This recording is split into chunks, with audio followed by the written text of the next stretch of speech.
Hello hello hello hello hello hello hello hello hello hello hello hello everyone. आज हम पढ़ेंगे Charles Dickens के work a Christmas carol के बारे में। A Christmas carol in prose being a ghost story of Christmas. Dickens का एक Christmas novella था। नॉवेला की लेंथ नॉवेल्स के कंपैरिजन में कम और शॉर्ट स्टोरीज से थोड़ी सी ज्यादा होती है। इस नॉवेला को सबसे पहले चैपमैन एंड हॉल ने लंदन में पब्लिश किया था 1843 में। डिकेंस वॉशिंगटन इरविन के work the sketchbook of Geoffrey Crayon, जिसमें क्रिसमस पर बेस्ड 4 एसेज थे, उससे काफी ज्यादा इन्फ्लुएंस थे। अ क्रिसमस कैरल, डटलेस हेरोल्ड के essays how mister Chokepear keeps a merry Christmas और the beauties of the police से भी इंस्पायर्ड था। डिकेंस को हमेशा से ही फेरी टेल्स और नर्सरी स्टोरीज काफी ज्यादा अट्रैक्ट करती थी। वो इन स्टोरीज को क्रिसमस से क्लोजली एसोसिएट करते थे। उनका मानना था कि एक बड़ी पॉपुलेशन तक अपनी बात या थॉट्स पहुंचाने के लिए उन्हें पॉवर्टी और इनजस्टिस जैसे सोशल कंसर्न्स के बारे में बताने के लिए सबसे अच्छा तरीका है एक क्रिसमस नैरेटिव को लिखना, और इसीलिए उन्होंने अ क्रिसमस कैरल लिखा। आइए अब जान लेते हैं इस वर्ड के कैरेक्टर्स के बारे में। सबसे पहला कैरेक्टर था एबनेजर स्क्रूज का। ये इस कहानी का प्रोटैगनिस्ट था।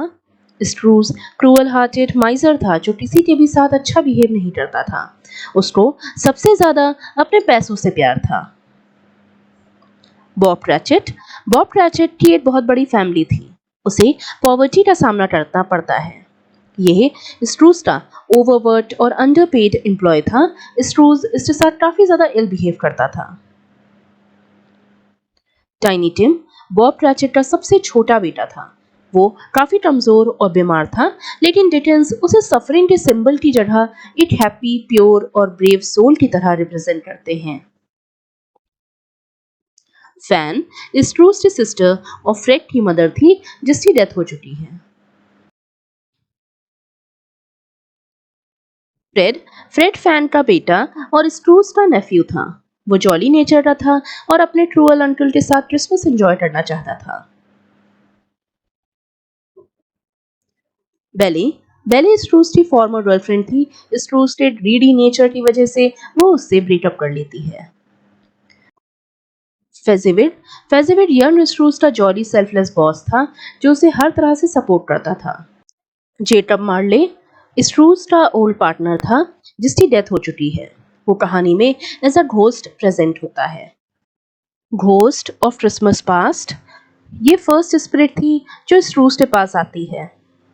घोस्ट ऑफ क्रिसमस प्रेजेंट ये दूसरा घोस्ट था जो काफी ज्यादा फ्रेंडली था। Ghost of Christmas yet to come ये सभी स्पिरिट्स में से सबसे ज्यादा ओमिनस था। ये एक साइलेंट फिगर के रूप में स्ट्रूस के सामने आता है और स्ट्रूस को सबसे ज्यादा डर भी इसी से लगता है। इस बुक के स्ट्रक्चर में 5 चैप्टर्स हैं। डिकेंस ने इन चैप्टर्स को नाम दिया था स्टेव्स। इस तरह से इस वर्क में 5 स्टेव्स हैं। कहानी शुरू होती है स्टेव 1 से। सबसे पहले हमें एबेनेजर स्ट्रूस दिखता है अपने ऑफिस में। वो एक ब्लीड कोल्ड क्रिसमस ईव थी लंदन में। स्ट्रूस के बिजनेस पार्टनर जेकब मार्ले की डेथ हुए 7 साल बीत चुके थे। स्ट्रूस का नेफ्यू फ्रेड उसे मैरी क्रिसमस विश करता है, लेकिन स्ट्रूस इस चीज को डिसमिस करते हुए उससे कहता है पा हम बग। वो उसके साथ इल बिहेव करता है और फ्रेड के इनविटेशन देने पर वो उसको मना कर देता है, जिस पर फ्रेड रिस्पॉन्ड करता है कि भले ही क्रिसमस ने आपको कोई प्रॉफिट ना दिया हो, लेकिन फिर भी क्रिसमस की स्पिरिट ऐसी है जिसने आपके साथ कुछ ना कुछ अच्छा तो जरूर किया होगा। इस बात पर स्ट्रूस का क्लर्क बॉब क्रैचेट, जो कि स्ट्रूस के ही ऑफिस के बगल में एक छोटे से सेल में काम कर रहा था, अपलॉड करता है। इस पर स्ट्रूस उसे डांटता है कि तुम चुप रहो, नहीं तो नौकरी से निकाल दिए जाओगे। इसके बाद फ्रेड वहां से चला जाता है। थोड़ी देर बाद 2 जेंटलमैन एंटर करते हैं और स्ट्रूस से चैरिटी बांटते हैं। स्ट्रूस उन्हें चैरिटी देने से मना कर देता है और कहता है कि पुअर और गरीबों का मर जाना ही सबसे सही है। तुम लोगों को जिंदा रहने का कोई हक ही नहीं है। इसके बाद वो जेंटलमैन वहां से चले जाते हैं और स्ट्रूज अपना काम खत्म करता है। स्ट्रूज इन दोनों बातों से काफी ज्यादा गुस्से में आ जाता है। तभी उसे एक यंग बॉय की आवाज सुनाई देती है। वो क्रिसमस कैरल्स गा रहा था। वो स्ट्रूज के दरवाजे के की होल से झांकता है और गाता है, God bless you merry gentleman. Scrooge उसकी तरफ एक रूलर फेंक के मारता है। इसकी वजह से वो बेचारा बच्चा डर के भाग जाता है। थोड़ी देर बाद छुट्टी के समय बॉब क्रैचेट उससे एक डे ऑफ मांगता है, लेकिन वो इस चीज को भी एक्सेप्ट नहीं करता है। थोड़ी देर बाद उसने बहुत ग्रजेंटली बॉब क्रैचेट से कहा, ठीक है तुम छुट्टी ले लो, लेकिन इस चीज का तुम्हें हर्जाना भुगतना पड़ेगा। जब स्ट्रूज अपना काम खत्म करके घर लौट के आता है तो उसी शाम उसे लगता है कि शायद घर में कोई घुस आया है। जब स्क्रूज अपने कमरे में था तो उसने देखा कि नोटों में उसे मार्ले का फेस दिख रहा है। पहले तो उसे यकीन नहीं हुआ कि ऐसा कैसे हो सकता है, मुझे उसका फेस कैसे दिखाई दे सकता है। लेकिन वो कोई शैडो या ट्रिक नहीं थी, बल्कि एक रियल घोस्ट था जो कि स्क्रूज का पार्टनर था, मार्ले। उसे देखकर ऐसा लग रहा था कि वो जिंदा तो है, लेकिन उसके अंदर कोई भी मोशन नहीं है। वो बिल्कुल स्टिल था। स्ट्रूज थोड़ी देर बाद छोटे से फायर के सामने बैठ जाता है। फायर प्लेस के सामने बैठने पर वो देखता है कि जो टाइल्स हैं उसके ऊपर काफी सारी स्टोरीज बनी हुई हैं। लेकिन उसी समय उसे फिर से मार्ले का घोस्ट दिखाई देता है। इस बार घोस्ट पूरी तरह से स्ट्रूज के सामने आ जाता है। उसके हाथों और पैरों में बड़ी बड़ी चेन्स बंधी हुई थी, जिसके वेट को वो कैरी नहीं कर पा रहा था। इस रोज को पहले तो लगता है कि ये सब उसकी आंखों का धोखा है। वो क्लेम करता है कि वो बिलीव नहीं करता कि घोस्ट जैसा कुछ भी होता है। लेकिन जल्दी ही वो इस चीज पर बिलीव करता है जब मार्ले अपने हाथों में और पैरों में बंधी हुई चेन्स को हिलाता है और उसे आवाज सुनाई देती है। मार्ले उसे बताता है कि उसकी स्पिरिट पूरे दुनिया में ऐसे ही घूम रही है। ये उसका पनिशमेंट था कि वो अपनी पूरी लाइफ में मटीरियलिस्टिक रहा, जैसे कि स्ट्रूज था। वो लोगों के साथ घुलता मिलता नहीं था और लोगों के साथ जब वो जिंदा था तो अच्छा बिहेव नहीं करता था और इसीलिए उसे सजा मिली थी। उसके हाथों और पैरों में पड़ी हुई चेन्स इस बात का सबूत थी कि उसको पनिशमेंट मिली थी। मार्ले का घोस्ट उसे बताता है या वार्न करता है कि तुम्हारे पास 3 स्पिरिट्स आएंगी और तुम्हें उन तीनों की ही बात बहुत ध्यान से सुननी है। अगर तुमने ऐसा नहीं किया तो जिस तरह से मैं इस चीज को भुगत रहा हूँ या इस चीज से परेशान हूँ और मुझे मुक्ति नहीं मिल पा रही है, मैं इन चेन से बंधा हुआ हूँ, उसी तरह से तुम भी अपने फ्यूचर में इस चीज को फेस कर सकते हो। इसीलिए जो भी दोस्त तुम्हारे सामने आते हैं तुम्हें उनकी बात सुननी है। मार्ले उसे वार्न करते हुए कहता है कि स्ट्रूज तुम भी अपने इस बिहेवियर की वजह से अपने लिए एक बहुत ही टेरिबल चेन बना रहे हो। मार्ले थोड़ी देर बाद वहां से चला जाता है और जैसे ही वो विंडो से बाहर जाता है स्ट्रूज विंडो के बाहर देखता है। उसे पूरे आसमान में वैसी ही सेम स्पिरिट्स दिखती हैं जैसी मार्ले की थी। वो सारी स्पिरिट्स चेन से बंधी हुई थी, वो फ्री नहीं थी। इसका मतलब था कि कहीं ना कहीं जो उन्होंने गलत काम किए थे या मटेरियलिस्टिक जिंदगी जी थी उसकी वजह से ही उनके साथ ये हुआ था और अब इस रूस का नंबर था। अगर वो सही नहीं होता या अपने आप को नहीं बदलता है तो उसे भी वही सब झेलना पड़ेगा जो कि मार्ले और दूसरी स्पिरिट्स झेल रही थी। स्ट्रूज इन सब बातों पर ध्यान ना देते हुए बेड की तरफ चला जाता है और सो जाता है। यहीं पर स्टेप 1 खत्म होता है। अब आता है स्टेप 2। स्टेप 2 में हमें स्ट्रूज दिखता है जो कि एकदम से नींद से उठ गया था। थोड़ी देर बाद उसे नियर बाय चर्च की बेल सुनाई देती है। स्ट्रूज को लगता है कि उसने पूरा दिन और आधी रात सोने में ही बिता दी है, लेकिन ऐसा था नहीं। वो जब विंडो से बाहर देखता है तो उसे समझ में आता है कि अरे स्ट्रीट्स तो अभी भी डेजर्टेड हैं और रात का ही समय है। स्ट्रूज को मार्ले की घोस्ट की कही हुई बातें याद आती हैं। मार्ले ने कहा था कि 8 बजे पहला घोस्ट आएगा। फाइनली वो टाइम आ जाता है जब पहली स्पिरिट अपीयर होती है। वो अपने को इंट्रोड्यूस करती है as a ghost of Christmas past. वो स्ट्रूज को उन दिनों में ले जाती है जब स्ट्रूज यंग था। वो उसको सारी चीजें दिखाती है जिन चीजों से स्ट्रूज कभी अपने बचपन में गुजरा था। स्ट्रूज इन सारी मेमोरीज से काफी ज्यादा इफेक्टेड था। वो उस घोस्ट के साथ पूरे टाउन में घूमने लगता है।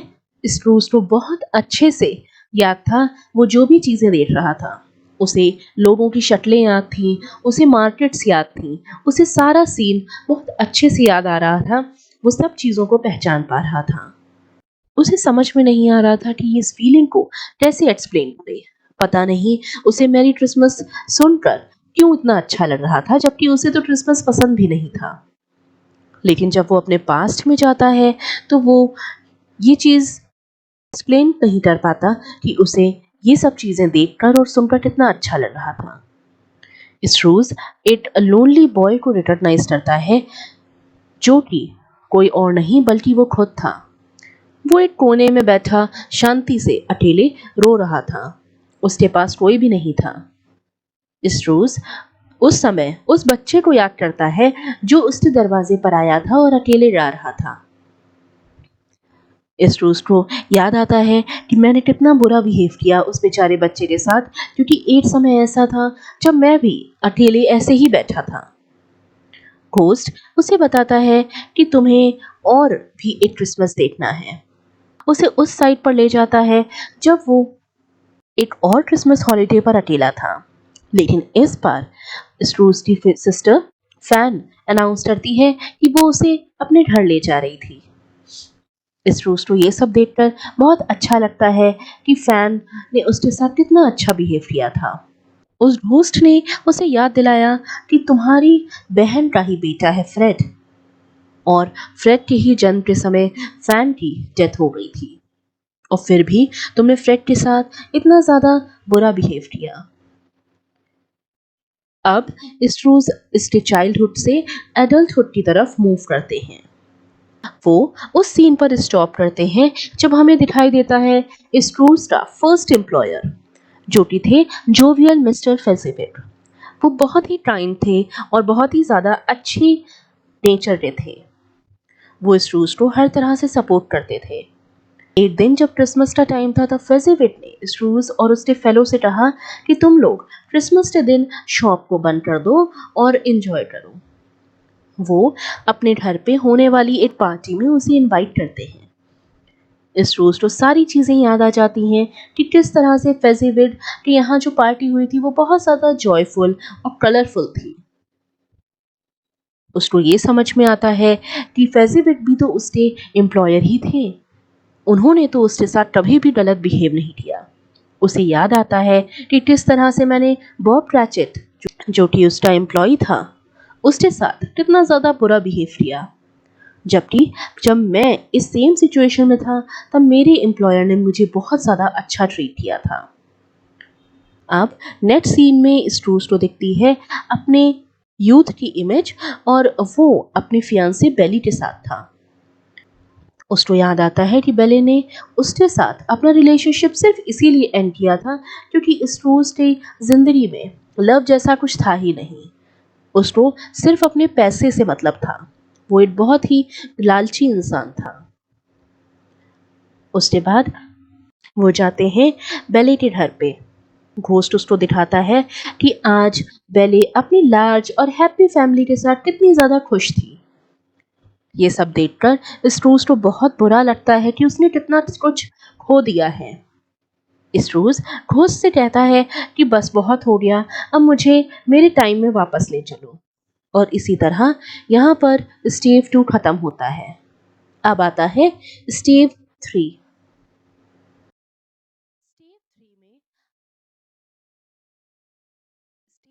स्टेप 3 में हमें दिखता है कि घोस्ट ऑफ क्रिसमस पास्ट ने उसे उसके घर पहुंचा दिया था। स्क्रूज इस बार दूसरी स्प्रिट के लिए बिल्कुल प्रिपेयर्ड था। दूसरी स्प्रिट थी the ghost of Christmas present. ये घोस्ट या स्प्रिट एक बहुत बड़े रोब में ड्रेस थी। उसका साइज काफी ज्यादा बड़ा था। उसके आते ही स्क्रूज का पूरा रूम क्रिसमस के डेकोरेशंस और फीस्ट से भर जाता है। वो काफी ज्यादा जॉली नेचर्ड स्पिरिट थी। घोस्ट ने स्क्रूज से कहा कि तुम मेरे रोप को टच करो। जैसे ही वो उसके रोप को टच करता है, वैसे ही वो लोग चले जाते हैं सीधे क्रिसमस की मॉर्निंग में, जहां पर स्ट्रीट्स पे बहुत सारे लोग जॉयसली प्ले कर रहे थे स्नो के साथ। लोग बहुत ज़्यादा एंजॉय कर रहे थे।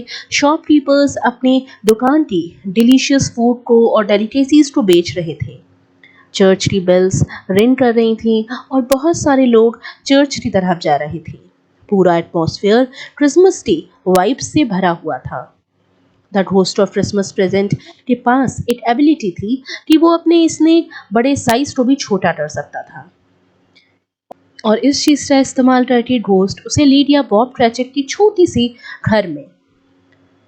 वो उसे लेके जाता है और दिखाता है कि किस तरह से बॉब क्रेचक अपने फैमिली के साथ क्रिसमस को एंजॉय कर रहा है। वो बताता है कि ये जो छोटा सा लड़का है वो है टाइनी टिम। ये काफी ज्यादा इल है और अगर इसका फ्यूचर चेंज नहीं किया गया तो इसकी कभी भी डेथ हो सकती है। डिनर के समय वो देखता है कि बॉब क्रैचेट की मिसेस यानी कि मिसेस क्रैचेट स्क्रूज को कर्स कर रही थी। लेकिन बॉब उसे रिमाइंड करवाता है कि चाहे कुछ भी हो जाए, वो हमारे एम्प्लॉयर हैं और वो उसे रिमाइंड करता है कि आज क्रिसमस है, हमें किसी के भी बारे में कुछ भी बुरा नहीं बोलना चाहिए। इसके बाद वो स्पिरिट स्क्रूज को उसके नेफ्यू फ्रेड के घर पर ले जाती है। स्क्रूज देखता है कि फ्रेड और उसकी फैमिली, उसकी वाइफ और उसकी सिस्टर्स साथ में बैठ के क्रिसमस एंजॉय कर रही हैं। फ्रेड कहता है कि उसे स्क्रूज के लिए काफी ज्यादा बुरा महसूस होता है कि वो अपने इस हेटफुल नेचर की वजह से कितनी अच्छी चीजें मिस कर रहा है, कितने अच्छे मोमेंट्स वो मिस कर रहा था अपनी लाइफ से। स्क्रूज की नीज एक ट्यून बजाती है हाथ पर, जो कि उसे बहुत अच्छे से याद होती है। उसे याद आता है कि कभी उसने भी ऐसी ही ट्यून सुनी थी और इसके बाद वो सेंटिमेंटल हो जाता है। पूरी फैमिली इसके बाद क्रिसमस से रिलेटेड गेम्स खेलने लगती है। इस रोज इन सब चीजों को देख के बहुत ज्यादा खुश होता है। वो भी उनके साथ गेम्स खेलना चाहता था, लेकिन तभी घोस्ट उसे खींच लेता है और वहां से ले जाता है और दूसरे क्रिसमस के सीन्स दिखाने लगता है। जैसे ही वो आगे बढ़ते हैं, ऐसा लगता है कि ghost of Christmas present noticeably age कर रहा था। उसकी एज धीमे धीमे बढ़ रही थी। इसका मतलब है कि उसकी जो छोटी सी लाइफ थी वो बहुत जल्दी ही खत्म होने वाली थी। गायब होने से पहले वो स्पिरिट स्क्रूज को बताती है कि तुम्हारे पास दो बच्चे आएंगे, इग्नोरेंस और वॉन्ट। तुम्हें इन दोनों से ही बहुत ज्यादा सतर्क रहना है। ये दोनों बच्चे यंग दिखने की जगह काफी ज्यादा ओल्ड दिख रहे थे। वो काफी मिजरेबल, सिक और विदर्ड टाइप के दिख रहे थे।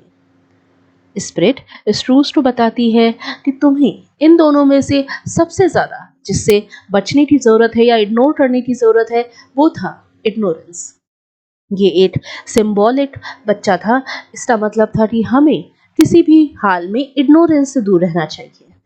जैसे ही बेल स्ट्रक करती है, वैसे ही घोस्ट ऑफ क्रिसमस प्रेजेंट गायब हो जाता है और अब स्ट्रूस को दिखता है एक सोलम फैंटम। यहीं पर स्टेप 3 खत्म होता है और step 4 the ghost of Christmas yet to come धीमे धीमे स्क्रूज को अप्रोच करता है। ये काफी ज्यादा डरावना था और अपने ब्लैक गारमेंट में दिखाई देता है। उसकी कोई भी प्रॉपर फीचर्स नहीं थे, सिर्फ उसका काला रूप ही दिखाई देता है, जिसको देखकर स्क्रूज काफी ज्यादा डर जाता है। ये स्पिरिट काफी ज्यादा साइलेंट थी और ज्यादा कुछ बोल नहीं रही थी। वो स्क्रूज को एक फ्यूनरल प्लेस में ले जाती है। वहां पर वो देखता है कि एक वाइडली डिस्पाइज्ड पर्सन की मौत हो गई है। ये एक ऐसा पर्सन था जिसको लोग पसंद नहीं करते थे। स्क्रूज देखता है कि लोग उसकी मौत के ऊपर बहुत ज्यादा जोक कर रहे थे। किसी को भी उससे मतलब नहीं था। लोग तो उसके फ्यूनरल में इसलिए जाना चाहते थे कि उन्हें थोड़ा सा खाने पीने को मिल जाए। इस रोज को ये देख के बहुत अजीब लगा कि किसी की डेथ के ऊपर लोग जोक कैसे कर सकते हैं। हालांकि उसे समझ में नहीं आया कि ये आदमी था कौन जिसकी मौत के ऊपर लोग मजाक बना रहे हैं। अब वो स्पिरिट उसे दूसरे रूम में ले जाती है जहां पर बहुत धीमी लाइट जल रही थी। वहां पर एक बेड था जिसके ऊपर एक बॉडी पड़ी हुई थी। हालांकि स्ट्रूज उस बॉडी के ऊपर से शीट को हटा नहीं पाया। स्क्रूज ये सब देख के बहुत ज़्यादा डर जाता है और उस स्पिरिट को एश्योर करता है कि अब मुझे सारी चीज़ें समझ में आ रही हैं। जो भी चीज़ें प्रीवियस स्पिरिट्स ने मुझे समझाई और जो भी चीज़ें तुम मुझे समझा रहे हो, मुझे सारी चीज़ें समझ में आ रही हैं और अब मुझे छोड़ दो, मुझे वापस जाना है। स्पिरिट स्क्रूज को फिर एक यंग कपल के घर पे ले जाती है। वो दोनों काफ़ी ज़्यादा खुश हो रहे थे क्योंकि उनका मर्सीलेस प्रेडिटर यानी कि वही आदमी जिसकी डेथ हुई थी, उसको अब किसी भी तरह का पैसा देने की कोई ज़रूरत नहीं थी। ये यंग कपल काफ़ी ज़्यादा खुश था कि अब फाइनली उसे छुटकारा मिल गया है। अब उन्हें किसी भी तरह की डरने की कोई ज़रूरत नहीं है। इस रोज़ ये सब देख के काफ़ी परेशान होता है और उस स्पिरिट से कहता है कि अरे, क्या कोई ऐसा भी है जिसकी डेथ के ऊपर लोग मौन कर रहे हैं। वो घोस्ट उसे बॉब क्रैचेट के घर पे ले जाता है। इस रूस को समझ में आता है कि अरे, ये तो टाइनी टिम था जिसकी डेथ हो गई है। उसकी फैमिली उससे बहुत ज़्यादा प्यार करती थी। वो एक लविंग वे में उसकी डेथ को मोurn करते हैं, ना कि उस इंसान की तरह जिस पर लोग हंस रहे थे। जाते जाते स्क्रूज उस स्पिरिट से पूछता है कि क्या मैं उस आदमी का चेहरा देख सकता हूँ जिसकी मौत के ऊपर लोग हंस रहे हैं। उस समय घोस्ट ने स्क्रूज को एक ग्रेवयार्ड की तरफ पॉइंट किया। उसने कहा, यहाँ पर एक स्पेसिफिक ग्रेव है जहाँ पर तुम्हें जाके देखना है, उसके ऊपर तुम उस आदमी का नाम पढ़ सकते हो। जब स्क्रूज ने उस टॉम स्टोन को देखा तो उसे रियलाइज हुआ कि अरे, ये तो मैं ही हूँ। इसका मतलब ये है कि जिस आदमी की मौत के ऊपर लोग इतना ज़्यादा इंजॉय कर रहे थे, जितना ज़्यादा खुश हो रहे थे, वो और कोई नहीं स्क्रूज था और यही था उसका डेडली फ्यूचर। स्क्रूज ये सब देख के बहुत ज़्यादा चिल्लाने लगता है और उसको बहुत बुरा लगता है कि मरने के बाद मैं इतना ज़्यादा अकेला हूँ। मेरे साथ कोई भी नहीं है जो मेरी डेथ के ऊपर मौन करे। वो उस स्पिरिट के सामने नील डाउन हो जाता है और उससे बेग करता है और उससे पूछता है कि क्या अगर मैं अभी से ही बदल जाऊं तो क्या मेरा फ्यूचर ऐसा लोनली नहीं होगा। वो उससे पूछता है कि क्या एक ऑल्टर्ड लाइफ उसके लिए एक ऑल्टर्ड फेथ लेके आएगी।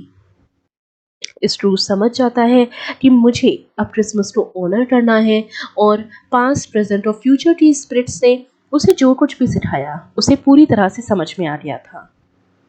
यहीं पर स्टेव 4 खत्म होता है और स्टेव 5 शुरू होता है। स्टेव 5 में हमें स्क्रूज का ट्रांसफॉर्मेशन देखने को मिलता है। इस रोज जब अपने घर वापस आता है तो उसे समझ में आता है कि ये क्रिसमस की सुबह थी। एक नई सुबह के साथ उसकी पूरी जिंदगी बदल रही थी। सारे घोस्ट एक ही रात में अलग अलग टाइम पर उसके सामने प्रेजेंट हुए थे। इस रोज अपनी गलतियों को सुधारने का सिलसिला शुरू करता है और सबसे पहले बॉब क्रैचेट के घर पे एक लार्ज टर्की भेजता है।